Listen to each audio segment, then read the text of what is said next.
As we start into this, we're going to be talking about explosive areas and exponential growth. And I know, Sanjeev, you were on stage earlier. What's a way that you're able to sort of carve out and protect your area? I know we talked about your technology. I think you said it was technology agnostic. How are you able to do that to sort of protect yourselves from competitors that are in that space when maybe you're still trying to get your own track record? Or what are you doing in that space to sort of differentiate yourself?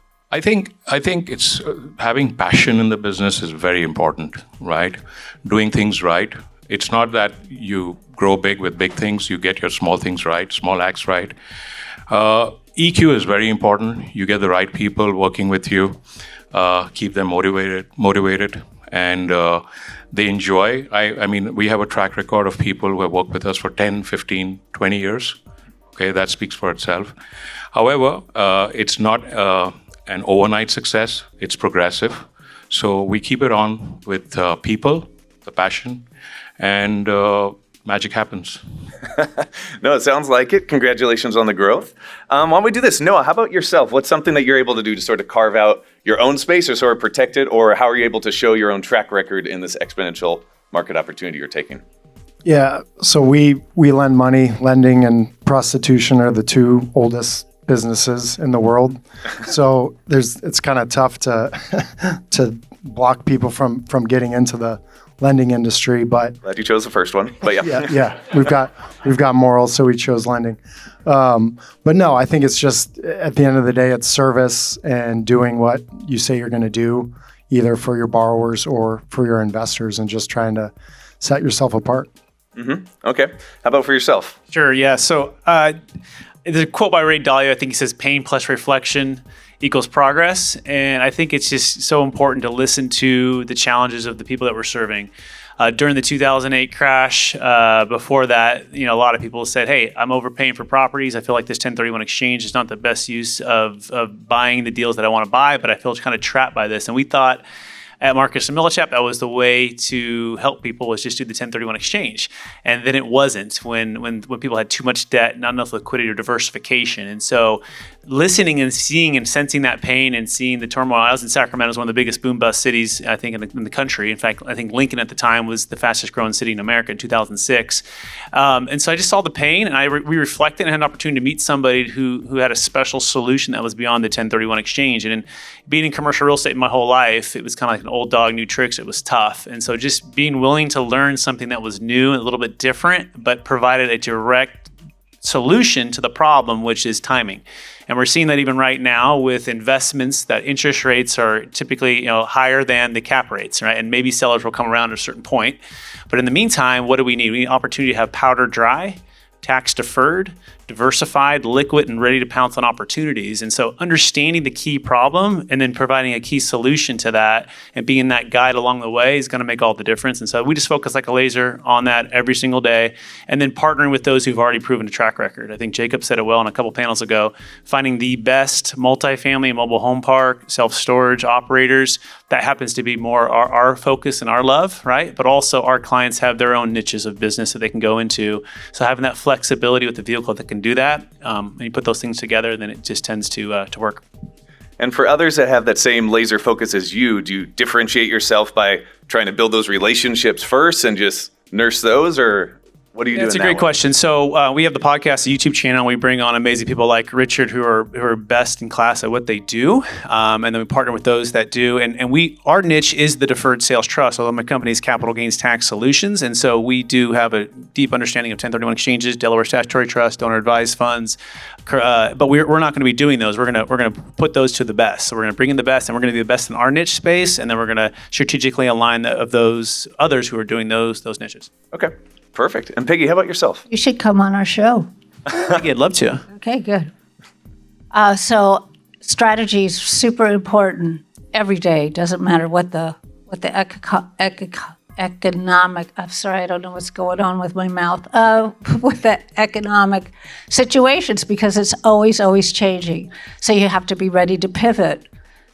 So in 2020, I guess it was, when COVID started, we could no longer go out anywhere. And how are you building relationships and meeting people? So we've got on Zoom, which we'd been on for about 7 years, and we became nationwide.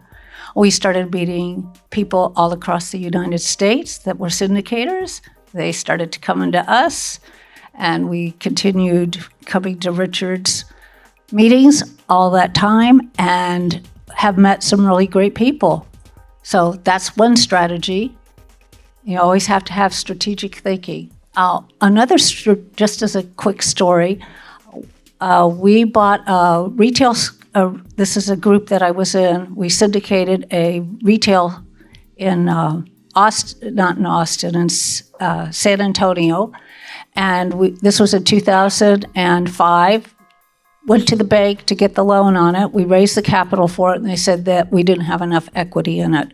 So what do you do? Strategic thinking. So we pivoted. We had a self-storage that was free and clear. We brought that to the bank. The bank said, oh, we'll take that. So we cross-collateralized, and we didn't have to bring in any more cash. So having that kind of thinking, taking it out to the people, you just have to be as creative as you can be. There's just hundreds of ways to put deals together. So strategic thinking. No, I love it. And I think a few of you talked about doing a show together. I know you talked about your radio program. What's the number one way to, educate people about your space or the investment opportunity or this growth? So is there a certain channel that you use? Is there a certain audience that you go for whether it's someone who's providing network solutions or doing these diversified real estate projects or on the tax side? What's sort of your focus of trying to educate those in the space? And Peggy, why don't we start with you? Okay, so we have a show every Tuesday at 2 p.m. Pacific time, and we invite people like you, people who have expertise in different areas, usually related somehow to real estate, because that's who we educate people about real estate. So it's our investors that come on and potential investors who come on. We invite a lot of different, I know John Bowers is here somewhere, but we invite many IRA companies to come on to explain how IRAs work, for instance, and how you could use that money and why Roths are so good, et cetera, like that. We bring on tax people to educate about taxes. It's what I'm amazed about is how much people don't know. It's like what Kip just talked about. Everyone should have a wealth advisor, but do they? Do we have a wealth advisor? They think, oh, well, I have to make the money first. No, go get the advice so you know how to make the money. No, I love that. Noah, how about yourself? Yeah, I mean, I think with any business, warm leads are always, a little bit more convertible. So we try to have, happy hours, get-togethers with our existing investors and encourage them to bring a friend or bring multiple friends so we can meet people through warm introductions. Okay. And Brett? All of those things, plus I think kind of Richard said it well too, influence the influencers, right? So a strategy called the Dream 100. So who are the top 100 people, if you had the chance to show your service or the value that you could bring, that would be the big domino that their list of the people they influence would come and be receptive to what you provide. So make a list of the top 100, if it's commercial real estate brokers, if it's M&A advisors, if it's estate planning attorneys, CPAs, whatever that particular person is, go out and serve them and help them build their business, make it easier, send them referrals in a way that's going to be mutually beneficial. And that really helps. And then, of course, have the podcast. If you haven't had one yet, I encourage you to get that going. YouTube channel, start recording content. When I first got on a video, I wasn't excited about getting on video, but I did it anyways. And fast forward, we have a best-selling book now, and we've had a chance to get Kevin Harrington was from Shark Tank in the book with us, and that's helped as well to kind of implement that Dream 100 strategy. So and then hire a full-time video editor, podcast editor. So you're not doing that stuff. You're doing other things. You're creating the content, but they're the ones that are organizing it and putting it out to all the different channels. Yeah, no, that makes sense. I guess something too is also knowing who you're trying to reach and then how they want to digest that information, educational things. So if they're only into podcasts, if they're into YouTube, that's great. They probably might not be making TikTok videos, or maybe they are if that's your audience. So make sure what you're delivering is something that they're looking for, or make sure that's part of a thought through process of the funnel and pipeline that you're trying to build. But how about for yourself? I guess for us, we look at it regional wise, and there are different stakeholders. So in our region, there's a lot of consultants. So we do a lot of lunch and learn. LinkedIn works a lot. We do make a lot of effort on marketing. And then we want to take it to another region. We work with the right partners. Mm-hmm. And those partners, we share ideas.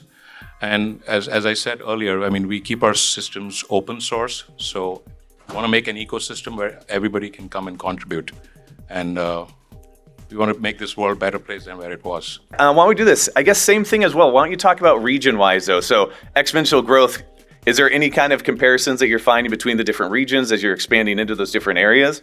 Or anything that you're seeing that way for anyone here that might be looking to get into different regions or perhaps are talking to investors in different spaces? Absolutely. I mean, the scale is different from region to region. If I'm looking at Southeast Asia, it's more of industrial. I'm looking at Americas, it's both. But I would say the real estate out here is a big opportunity. Europe is kind of very conscious, and they're very careful about energy spend, especially with the latest situation with the war. But you got to make efforts completely different from region to region. Yeah, that makes sense. And is everyone here? Where are your regions? Are they mostly focused here in the U.S.? Yeah. Yes. No, US. makes sense. Makes sense. Why don't we do this? What's a $100,000 investment or just sort of insight that you'd be able to offer to someone who's looking to either grow their business with that same exponential growth that you're seeing within your own or within your own market? Or what's something that you'd be able to find that might be able to help leapfrog them up to that next level of business operations on what they're doing? It could be a practice in your own industry, could be something specific, or something more general that could be open. Peggy? Well, real estate. Real estate. You heard Mark earlier. Mark's talking about he always goes in and he buys off-market deals. You make your profit going in. What I have found lately is young people are not being educated that way anymore. And that's part of what the problem is, particularly in Texas with the multifamily. Always make your profit going in. Find the niche that you like and go make money. Find the people that are good sponsors. If you have never done it before, go hire them to work with you so that you get a good reputation, so that now you could raise the capital yourself, so they'll come work with you. Because like us, we only work with people that have experience. We're not working with somebody that's not tried and true. It's too dangerous. Our job is to protect the investor. No, that makes sense. Brett, how about yourself? Yeah, tomorrow I'll be speaking on this a little bit more, but what does $84 trillion mean to you, America, and investors? And so if you're in the business of raising capital, you really got to understand where the capital is coming from. A couple people have touched on it. The largest wealth transfer in the history of the planet is happening now in the next 18 or so years, estimated $84 trillion. Different numbers on that, but Marcus Millchap, John Chang talked about that.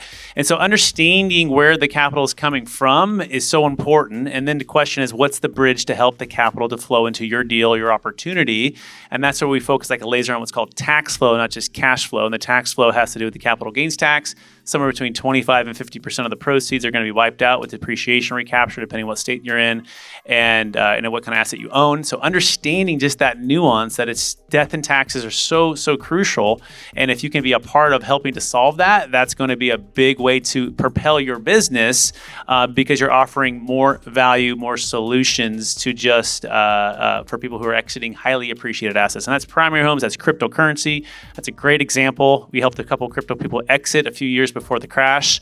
And so understanding that this is a big pain point they went through, reflecting on what happened and saying, how do I be in front of the curve if it does come back for people who want to be in real estate?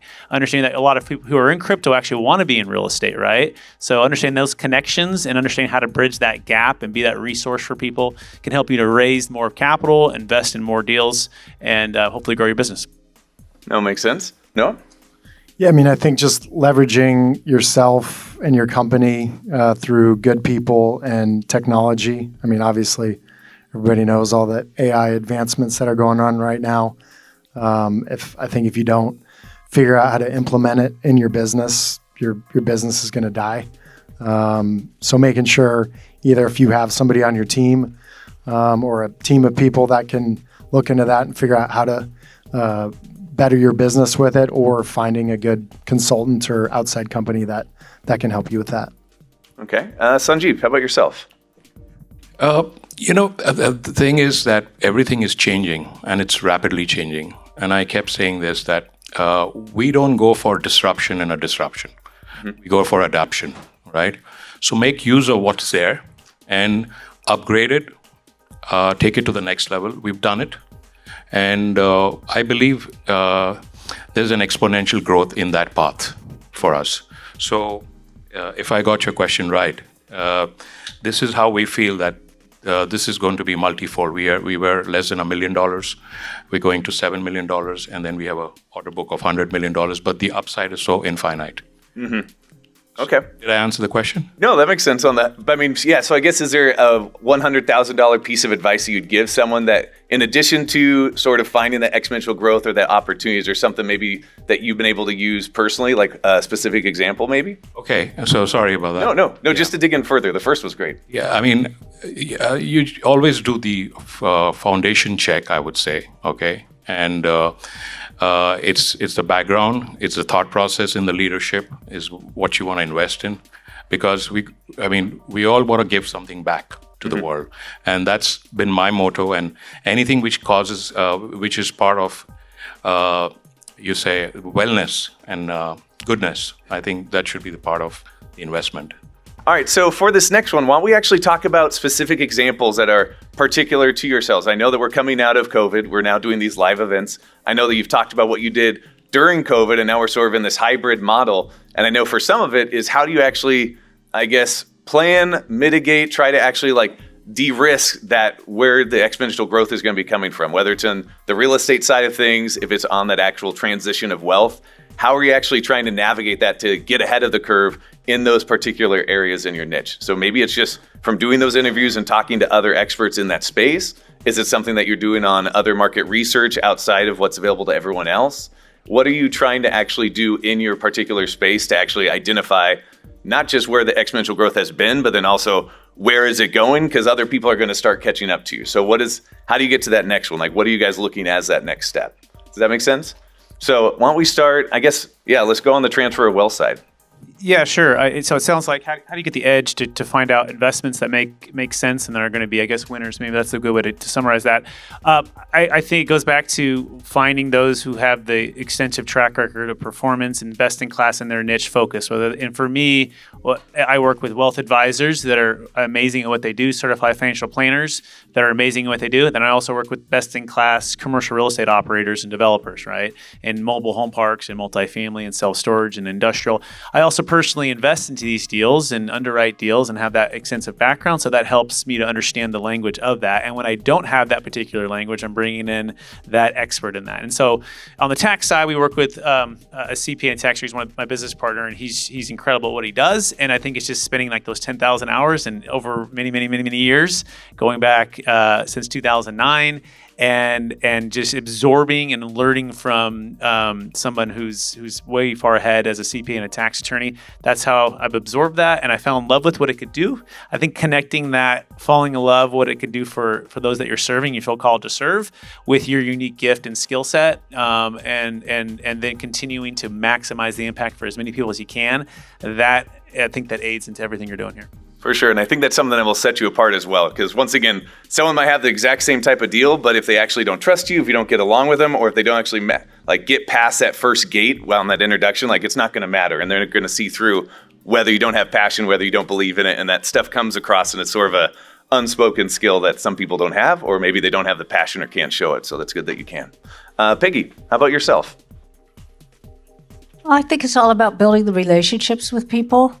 And building more relationships, finding the people that want to be in the niche that you're in, and build that like, know, and trust relationship. That's what will make you wealthy, as long as you keep your health. No, that makes sense. And you mentioned it earlier about how you're the only woman that's basically in your firm, or just in your space? Or what was that first comment you had Well, made? we're an independent capital raiser. Mm-hmm.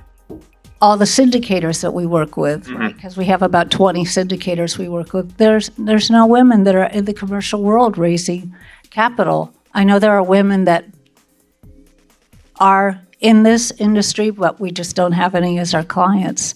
If that makes sense. But we've met some women, and they've gone out and bought properties.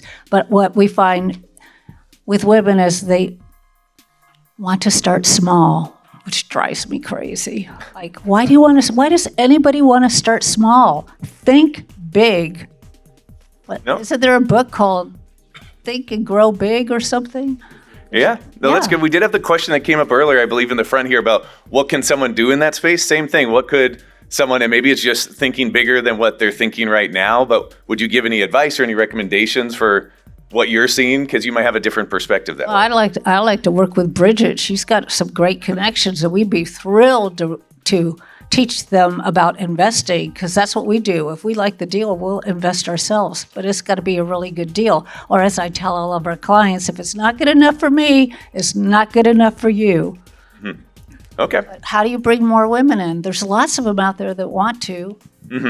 Women think differently than men do. Men are competitive, so they get in there and they outbid each other. Women put their deals together because they work together collaboratively, whatever that word is, and put their deals together that way. But I don't think women feel as secure and confident because they haven't had enough experience, because they don't have the right mentors and they don't have the right coaches in place. I mean, I have like 5 coaches.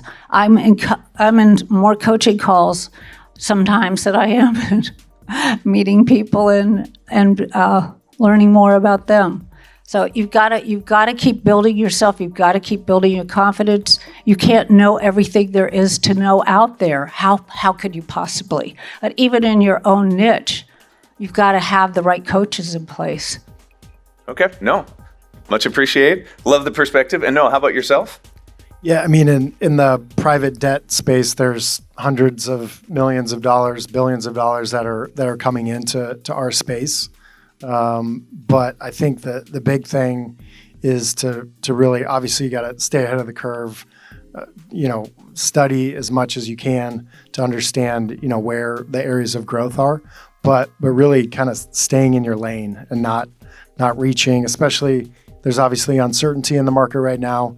If you have investors, I think if you try to get too creative and get outside of your lane, I think it's going to make investors nervous. Just knowing the markets that you're in, looking for areas for growth, but we're really staying in your lane. And is there any particular research that you do that you would recommend, or because most of you and all of you are probably experts in what you're doing, but you're constantly trying to learn? What kind of research, or what's something that you actually look for to try to get that ahead that way? Yeah, I mean, we try to get as much market data that's out there for each region that we're in, just every different aspect, commercial real estate, land, residential real estate. So really just try to get the best data sources and study that and make good decisions based off of that. Okay, appreciate it. And Sanjeev, how about you finish this up? Creativity is endless. So I believe that everybody should think in that direction. We keep coming up with new ideas. What is more important is our people are happy, because happy people think better, right? So we keep an environment where everybody's happy. Mostly everybody's happy. And then we get best in class, happy people doing creative stuff, creating new things. And as I said before, I mean, we never even thought we were going to be in AI. We happen to be in AI, doing a good job, and continue to do so. I love that. Well, everyone, let's give our panel number 4 a big round of applause. Thank you so much for coming. I love it.